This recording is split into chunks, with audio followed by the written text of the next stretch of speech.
Olá pessoal, bom dia, boa tarde, boa noite a todos.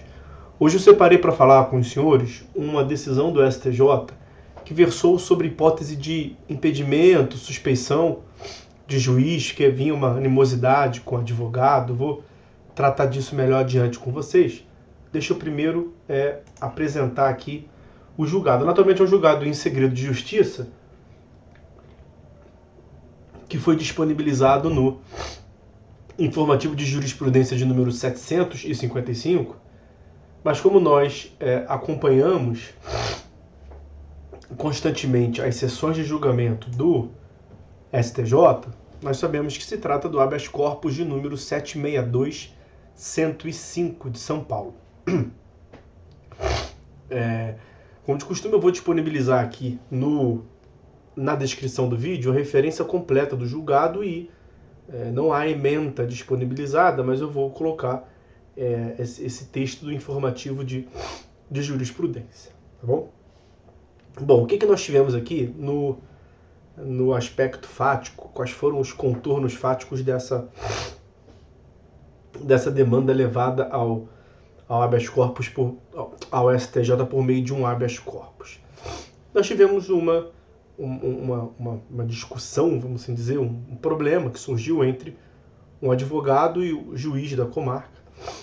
No curso de um processo, o advogado ofendeu a honra do juiz e o juiz apresentou uma representação no Ministério Público, onde ele narrou os fatos ocorridos com o advogado e pediu que o parquê oferecesse denúncia contra o advogado, tendo o magistrado como vítima. E isso se deu. O Ministério Público ofereceu a denúncia e o advogado passou a ser, portanto, acusado em uma ação penal. Passou a ser réu em uma ação penal.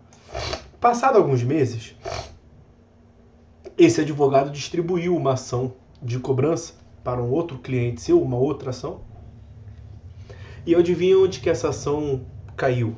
A ação foi distribuída justamente para a segunda vara civil da localidade, titularizada pelo magistrado, que solicitou ao Ministério Público o oferecimento de denúncia em desfavor do advogado.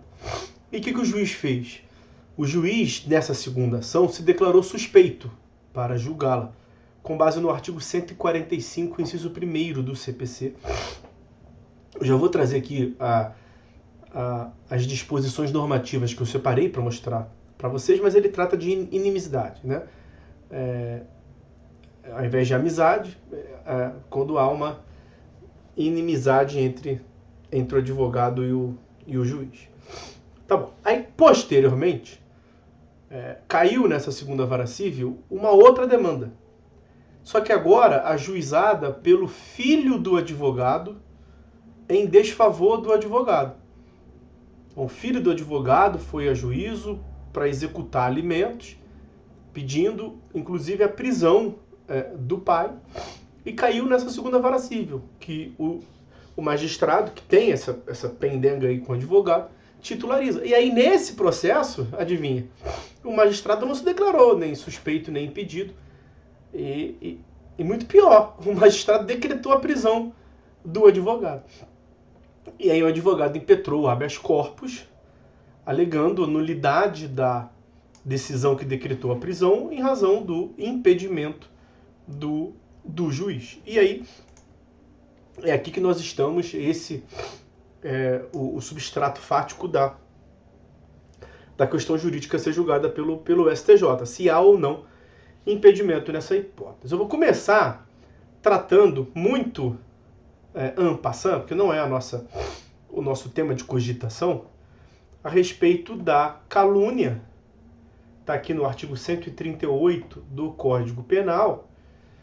Lembrar que a calúnia ela tem uma agravante no artigo 141, inciso 2º, né? Então, quando praticado, né, as penas combinadas nesse capítulo, a qual se inclui a calúnia, aumenta-se de 1/3 se qualquer desses crimes, né, se a calúnia, no caso, é cometida contra funcionário público, em razão de suas funções, ou contra presidente do Senado, da Câmara dos Deputados ou do Supremo Tribunal Federal, o juiz de direito é um funcionário público, então ele aplica-se essa majorante aí do artigo 141 do Código Penal. E a calúnia, ela, em geral, é uma ação penal privada. Quer dizer, é necessário que a vítima apresente uma queixa-crime contra o ofensor. Em regra, portanto, o Ministério Público não é autor, não é uma ação penal de natureza pública. Mas, no caso da calúnia praticada contra funcionário público, justamente em razão das suas funções, essa ação penal pode ser privada, né, mediante oferecimento de queixa-crime pelo ofendido, ou condicionada à representação. Há aí uma legitimação concorrente. Então a vítima pode optar. A vítima, no caso, é o juiz, né, o magistrado que foi ofendido em sua honra pelo advogado. Pode optar por oferecer queixa-crime, será uma ação penal privada. Ele, o juiz, seria o autor, a vítima seria o autor nesse caso. Ou então oferecer uma representação para que o Ministério Público denuncie o acusado. Aí a natureza seria de ação penal condicionada. E a gente pode extrair isso do enunciado de número 714 da súmula do STF. É concorrente à legitimidade do ofendido, mediante queixa, e do Ministério Público, condicionada à representação do ofendido, para a ação penal por crime contra a honra, aí incluída a calúnia, de servidor público em razão do exercício de suas funções. Então é justamente por essa razão que nesse caso o juiz não ofereceu queixa-crime, ele poderia, mas ele optou por se dirigir ao Ministério Público e declarar ao Ministério Público a ocorrência dos fatos e solicitar que o Ministério Público ingressasse com a ação, oferecesse denúncia, mediante a representação da vítima, que foi o que se deu no caso. E aí, veja, a primeira ação foi a que teve a ofensa à honra. A segunda ação foi uma ação de cobrança que o advogado distribuiu e caiu na ação caiu na vara do magistrado. Nessa segunda ação, ele se declarou suspeito, o juiz se declarou suspeito, com base no 145, inciso 1º.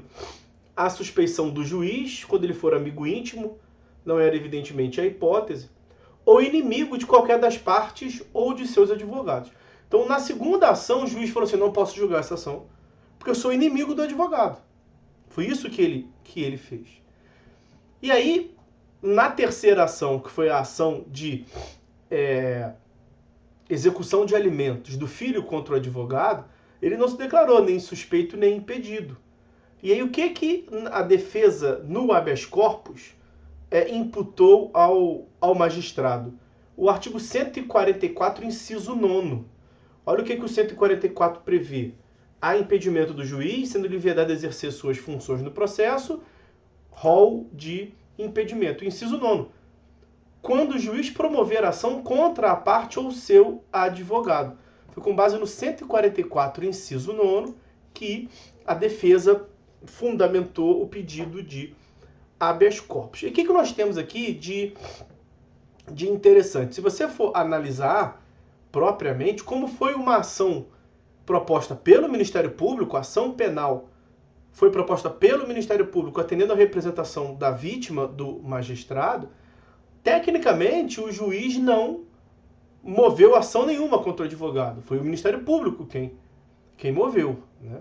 Em tese, não seria caso ipsiliteris desse inciso 9 do artigo 144, que remeteria ao impedimento do juiz, porque nesses casos de ação penal pública condicionada à representação da vítima, a vítima não é, o juiz no caso não é, tecnicamente, a pessoa que promoveu a ação. Quem promoveu a ação foi o Ministério Público. O autor da ação penal é o Ministério Público, uma denúncia que foi oferecida. Nesse caso, o magistrado é tecnicamente vítima.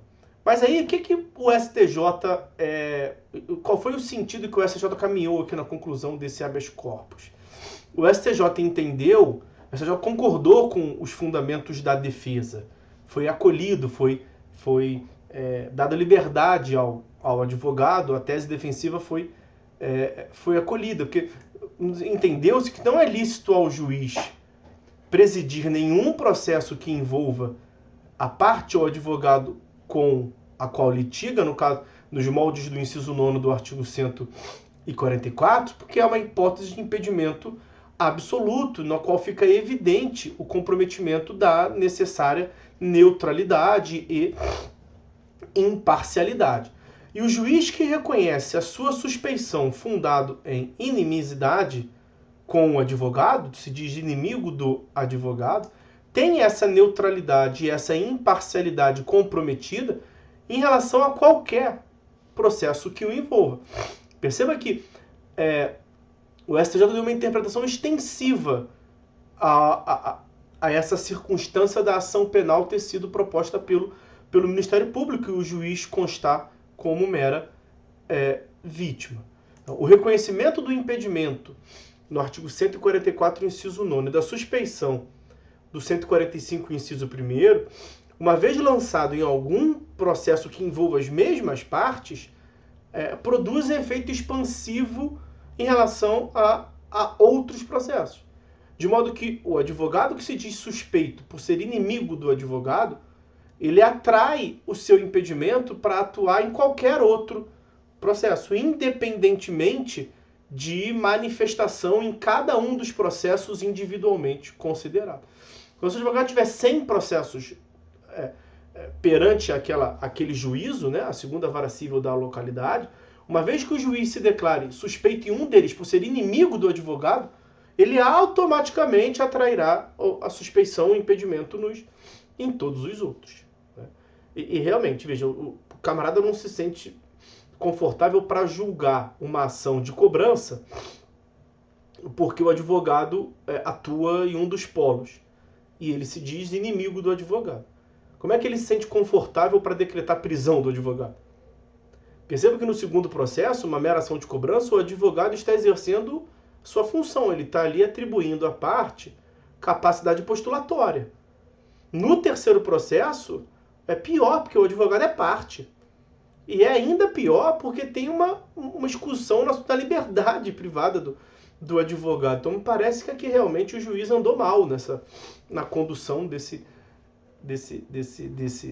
caso, desse imbróglio, e fica evidente que a imparcialidade ficou prejudicada aqui. Né? A desejável imparcialidade, o juiz não pode ser parcial, restou prejudicada. Aparentemente o juiz decretou a prisão dele na ação de alimentos com a bilis, né? Vamos dizer, não com o cérebro, mas com a bilis, com aspecto raivoso, vamos assim dizer. Então, para a gente concluir aqui, qual foi a conclusão a qual chegou o STJ?